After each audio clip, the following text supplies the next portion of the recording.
Bonjour ou bonsoir chers auditeurs, bienvenue dans cette émission qui abolit le temps et l'espace mais qui nous permet d'être proches malgré le confinement, enfin, tant que l'émetteur fonctionne. D'ailleurs nous sommes au 10 957e jour du confinement, je suis Explorateur, bienvenue à vous.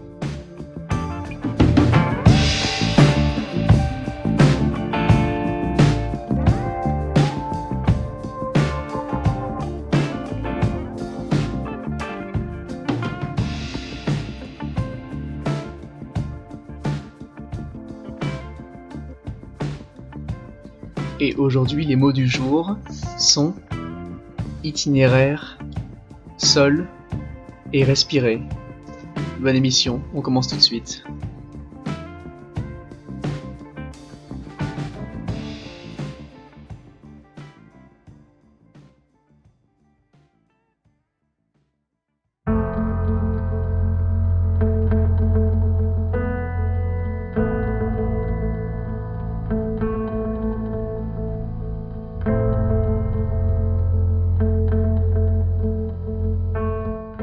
Saul aimait bien faire résonner son nom dans sa tête quand il y avait trop de monde, comme ce soir.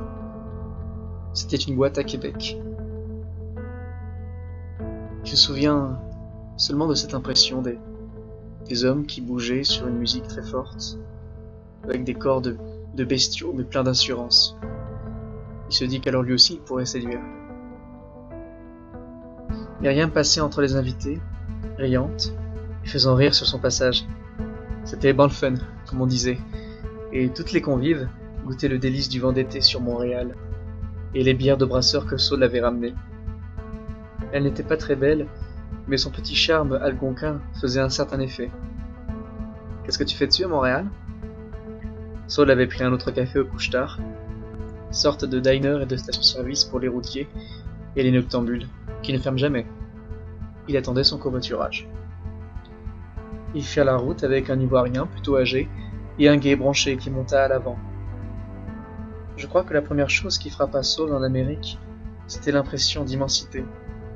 Les routes étaient à la taille de leur monde, infinies. Les maisons et les fermes s'étalaient comme si leur domaine ne devait rencontrer aucune frontière, comme si dans ce pays immense, les hommes avaient dû se répandre pour essayer de toucher les coins de la carte. Ils longèrent une forêt au crépuscule. En Europe, Saul n'avait jamais vu de telle forêt. Les arbres étaient aussi immenses que serrés les uns contre les autres, tout en prenant des formes contorsionnées, bossues. Lui vint immédiatement en tête les notes angoissées du Roi des Aulnes de Schubert.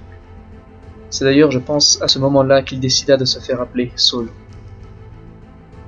On parlait de l'indépendance manquée du Québec. Les Québécois se déclaraient plus indépendantistes que le Parti québécois. L'Ivoirien pensait que, le Québec prospérant, sa santé économique avait chassé le mal de la sécession. Myriam acquiesçait. « Qu'est-ce que tu vas-tu faire à Montréal ?» Il répondit la vérité. Il n'en savait rien. On verrait bien ce qui se passerait. On parla d'alcool. Saul et l'Ivoirien racontaient qu'on pouvait acheter en France une bonne bouteille de vin pour moins de $10.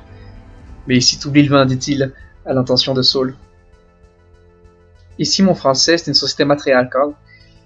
Et ici, les Québécoises, elles savent ce qu'elles veulent. Et puis, elles font savoir. En fait, t'as-tu une fiancée, monsieur le français? Myriam faisait une fête ce soir à Montréal. Elle avait laissé son adresse. Saul parcourait la ville comme un chien, le flair en alerte. Parfois, il se surprit à fredonner de vieilles chansons de son pays, quand il marchait sur les vastes avenues.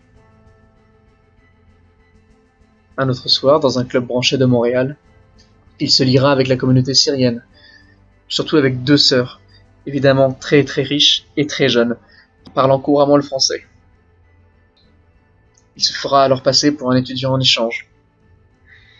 Et il découvrira ce soir-là que les boîtes fermaient à 2 heures et qu'il ne savait pas où dormir. Il rapporta 2 packs de bière à Myriam. Elle habitait dans une rue peu éclairée, collée au plateau Mont-Royal.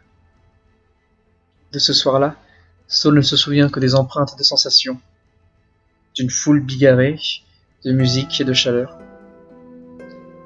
Et il ne se souvient pas non plus du nom de sa maladie, ou de ce qui l'avait déclenché.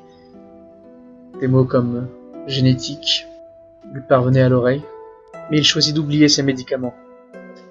Goûtant toutes les fêtes, arpentant toutes les villes sous la nuit, puisque son cerveau ne se remplissait que de ça, Il choisit de le gonfler dans un bain de sensations, jusqu'à l'y noyer.